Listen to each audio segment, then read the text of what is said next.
So, what can be done to counter misinformation and disinformation?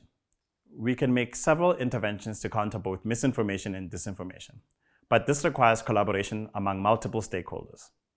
For example, the Independent Electoral Commission of South Africa protects itself from the effects of disinformation by establishing ground rules and principles for social media use during elections. It also takes other measures to prevent misinformation and disinformation.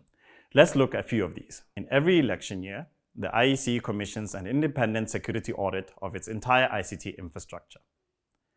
Political parties are also invited to independently audit the IEC results system to assure themselves that it works as intended and prescribed by the law. The IEC has also established measures to protect and back up critical election-related data.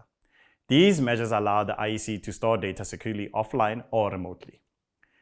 This reduces the levels of disruption and enables the Commission to maintain functional business continuity in case of a cybersecurity attack.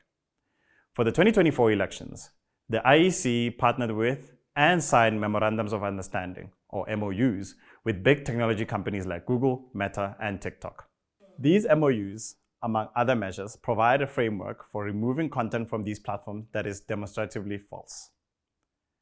Big tech companies have different content moderation rules, policies, and strategies. Some employ various teams to deal with misinformation and disinformation. Others use AI to identify and remove misleading information quickly. However, this presents challenges as AI is not yet fully developed to accurately identify misinformation and disinformation across all languages. Civil society also has a role to play in countering the spread of misleading information and ensuring the integrity of electoral information, not only during the elections, but also beyond the polls. Some fact-checking organizations identify and expose misinformation and disinformation. Others monitor the media coverage of electoral processes and provide platforms for taking proactive measures and reporting disinformation. The civil society platforms and others provided by big social media companies empower the public to report disinformation so that action can be taken and help mitigate its impact. Other than that, what else can we, as citizens, do about misinformation and disinformation?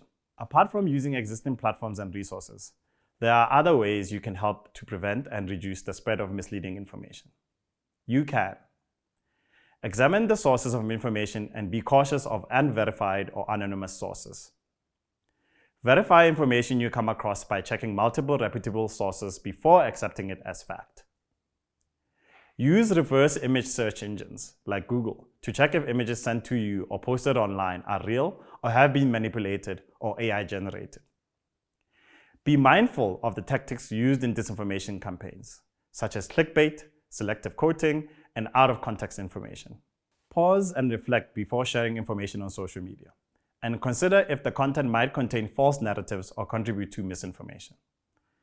And most importantly, educate yourself and others to better spot the differences between credible information sources and misinformation and disinformation.